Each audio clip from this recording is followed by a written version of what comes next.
Hello student, कक्षा 10th के विद्यार्थी जो 22 फरवरी से आप लोगों के बोर्ड के एग्ज़ाम हैं यूपी बोर्ड के, उनके लिए मैं गद्यांश का जो तीसरा वीडियो है वो आज लेकर आई हूँ। जो भी आपको गद्यांश की व्याख्याएं पढ़ाई जा रही हैं वो सारी जो अभी तक इम्पॉर्टेंट हैं उन सनों को ध्यान में रखते हुए मैं आप लोगों के लिए वीडियो प्रिपेयर कर रही हूँ। ये आपका तीसरा इम्पॉर्टेंट आपका गद्यांश है। आइए गद्यांश को देखते हैं किस तरीके से इनके प्रश्न आते हैं और किस तरीके से हम बोर्ड की कॉपी में आंसर राइटिंग करके इनके आंसर अच्छे से लिख सकते हैं।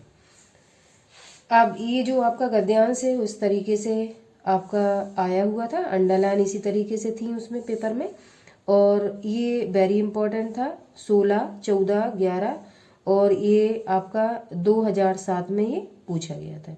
ठीक है, इस तरीके से इसके प्रश्न भी 2016 में आए हुए थे, तो जैसे ये प्रश्न आए हुए थे वैसे मैंने अंडरलाइन किए हुए। ये 2007 ना हो के ये 20 है और ये 7 है। इस तरीके से 1, 2, 3, 4, 5 सन में आए हुए और बाकी के इसके क्वेश्चन भी इसमें से 2016 में पूछे, क्योंकि एक सेट नहीं बनता है यूपी बोर्ड का, कई सारे सेट बनते हैं। अब क्वेश्चन बदल बदल के प्रत्येक सेट में अलग अलग सेट कर दिया जाता है। इस तरीके से ये 2016 में प्रश्न आपके अलग अलग पूछे गए थे। अब टॉपिक पर आते हैं। हिंदी में प्रगतिशील साहित्य का निर्माण हो रहा है। उसके निर्माता यह समझ रहे हैं कि उसके साहित्य में भविष्य का गौरव निहित है, पर कुछ ही समय के बाद उनका यह साहित्य भी अतीत का स्मारक हो जाएगा और आज जो तरुण हैं वही वृद्ध होकर अतीत के गौरव का स्वप्न देखेंगे। उनके स्थान पर तरुणों का फिर दूसरा दल आ जाएगा जो भविष्य का स्वप्न देखेगा। दोनों के ही स्वप्न सुखद होते हैं क्योंकि दूर के ढोल सुहावने होते हैं। इस तरीके से आपकी जो गद्यांश पूछा गया था और जहाँ जहाँ अंडरलाइन दी गई थी उसमें ये प्रश्न लिखा हुआ था कि रेखांकित अंश की व्याख्या कीजिए। अब प्रश्न देख लीजिए किस तरीके से आपके प्रश्न पूछे गए थे। ऊपर पहला प्रश्न था उपर्युक्त गद्यांश का संदर्भ लिखिए। उपर्युक्त मतलब जो ऊपर दिया गया है। दूसरा था आपका रेखांकित अंश की व्याख्या कीजिए, ये भी 16 में पूछा गया था। फिर तीसरा आपका प्रश्न था प्रगतिशील साहित्य निर्माता क्या समझकर साहित्य का निर्माण कर रहे हैं।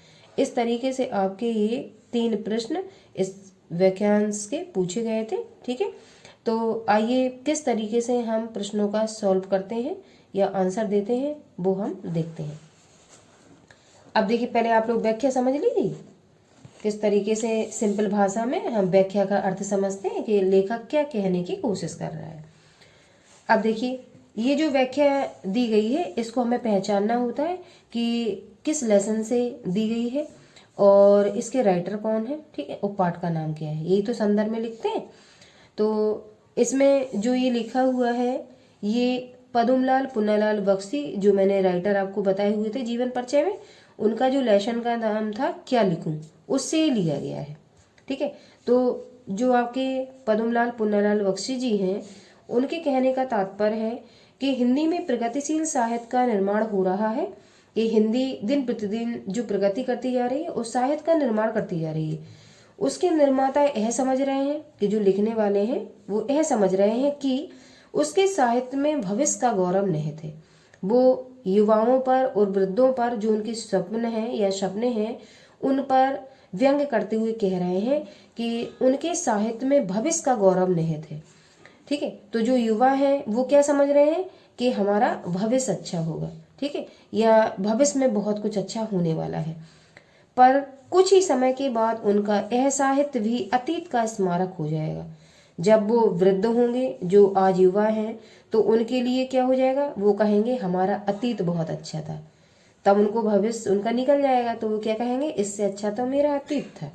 ठीक है, आगे देखिए, और आज जो तरुण है, अब आज जो नए हैं, तरुण मतलब नए युवा या नवयुवक, वही वृद्ध होकर अतीत के गौरव का स्वप्न देखेंगे। उनके कहने का मतलब है जो आज युवा है वो कल बूढ़े हो जाएंगे और अतीत के गौरव का कि भविष्य अच्छा तो मेरा अतीत था उसको स्वप्न में सोचेंगे और अपने अतीत की जो भी उनकी घटनाएं हैं उसको सब लोगों के साथ शेयर करेंगे। ऐसा था हमारे अतीत में, ऐसा था, ये करते थे हम, वो करते थे। ठीक है, नॉर्मली लोग करते भी ऐसे ही है। Full stop. उसके आगे देखिए, उनके स्थान पर तरुणों का फिर दूसरा दल आ जाएगा। ठीक है, जब वो बुजुर्ग हो जाएंगे तो उनके बच्चे जो होंगे वो नवयुवक होंगे। दूसरा दल आ जाएगा जो भविष्य का स्वप्न देखेगा।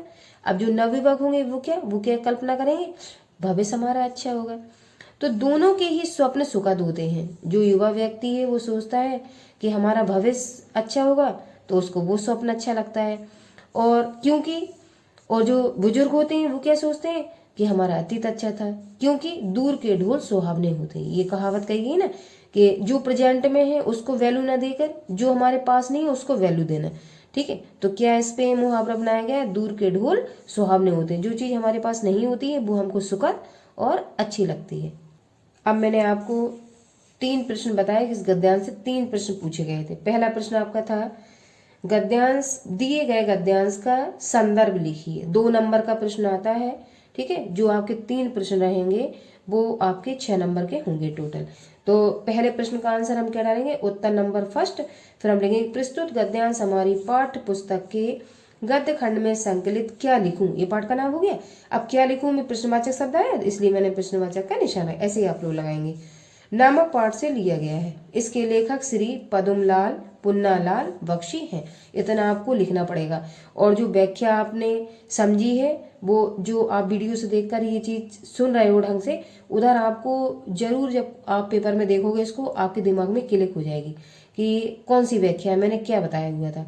आप अगर उसको थोड़ा देख के स्किप कर देंगे तो ये आपको समझ में नहीं आएगी, लेकिन आप पूरा वीडियो बिल्कुल क्रम से देखेंगे तो ये व्याख्या आपको, मुझे नहीं लगता कि रिवीजन के लिए भी पढ़नी पड़ेगी, और आपको एक बार समझने से ही वीडियो से वो अच्छे से याद हो जाए, क्योंकि मैंने अपनी भाषा में आपको एक्सप्लेनेशन करके उसको बताया हुआ है। और जब हम संदर्भ लिखते हैं तो मैं पहले ही आपको बता चुकी हूँ, इससे पहले भी मैं 2 वीडियो डाल चुकी हूँ इसके ऊपर। जो पाठ का नाम होता है वो लिखना होता है, और गद्य खंड का है या पद खंड का है वो पहचानना होता है, और राइटर का नाम लिखना होता है। तो इसमें दोनों चीजें, दोनों क्या तीनों चीजें ही मैंने ऐड की हुई हैं। ऐसे ही आपको पहचान के सब जो भी गद्यांश आप लिखोगे गद्य पद का पहचान कर लिखनी होती है। अब आगे देखिए, दूसरा प्रश्न क्या पूछा गया था, रेखांकित अंश की व्याख्या कीजिए। बट मैंने आपको पूरी व्याख्या बताई हुई है, लेकिन उसमें आपको जो भी अंडरलाइनें दी गई हैं बस उन्हीं लाइनों का आपको अर्थ अपनी भाषा में लिखना है। आइए देखते हैं। दूसरा उत्तर जब लिखेंगे तो लिख देंगे उत्तर नंबर 2। अब रेखांकित अंश की व्याख्या, इसको हेडिंग डाल देंगे। ऐसे ही एजेट आप कॉपी में लिखेंगे। इस तरीके से आंसर राइटिंग करने से आपको अच्छे नंबर गेन होंगे। लेखक साहित्य के सुधार की प्रक्रिया पर प्रकाश डालते हुए कहता है, ये मैं अपनी भाषा में आपको बता चुकी, अब मैं आपको पढ़ के बता देती हूँ किस तरीके से। लेखक साहित्य के सुधार की प्रक्रिया पर प्रकाश डालते हुए कहता है कि आज का युवा साहित्यकार वर्तमान में भूत और भविष्य को समाहित करते हुए प्रगतिवादी साहित्य की रचना कर रहा है। प्रगतिवादी मन भविष्य वाले की, ठीक है, क्योंकि उनके साहित्य में भविष्य के गौरव का वर्णन किया गया। उनको लगता है कि हमारा भविष्य ज्यादा बेटर होगा। आज के युवा लेखक भी एक दिन वृद्ध होकर अतीत के गौरव का गुणगान करेंगे। लेखक के कहने का क्या मतलब है कि आज जो युवा है उसको भविष्य की चिंता हो रही है, और जो बूढ़े लोग हो जाएंगे या वृद्ध हो जाएंगे वो कल अतीत को सोच सोच कर प्रसन्न होंगे कि इससे अच्छा तो हमारा अतीत था। ठीक है, आगे, और वे वर्तमान से असंतुष्ट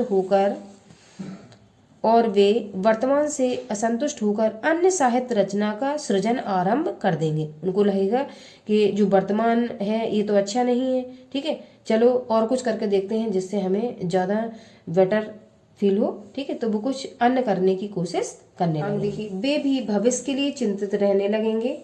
युवाओं से भविष्य की दूरी है और वृद्धों से अतीत की। युवा किससे दूर है, अपने फ्यूचर से, और जो वृद्ध है वो अपने किससे दूर हो गए, अतीत से दूर हो गए। ठीक है, दोनों वर्गों को ऐसे स्वप्न अच्छे और सुखद लगेंगे, क्योंकि दोनों लोग, एक जो वृद्ध व्यक्ति है वो अतीत के बारे में सोचेगा, और जो युवा वर्ग है वो आपके भविष्य के बारे में सोचेगा। दोनों के सपने अच्छे होंगे और उन्हें अच्छे लगेंगे, हाँ हम बहुत बढ़िया सोच रहे हैं।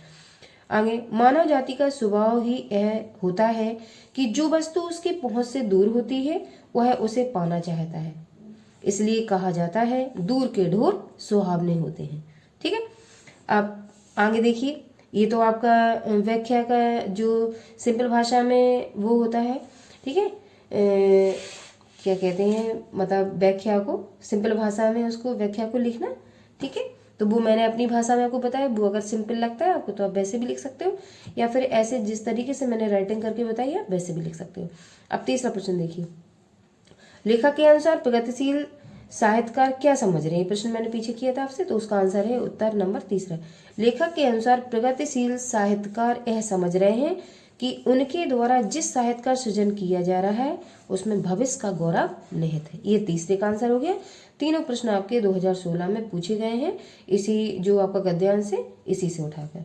ठीक है, आई होप मैंने आज आपको तीसरे गद्यांश की व्याख्या बताई हुई है, आपको वो अच्छे से समझ में आई होगी। और जो भी टॉपिक आपको अनक्लियर है और आप उस पर वीडियो चाहते हैं तो मुझे कमेंट बॉक्स में ज़रूर लिख कर भेजिए, मैं उसके वीडियो ज़रूर प्रिपेयर करूँगी आपके बोर्ड की परीक्षा को ध्यान में रखते हुए।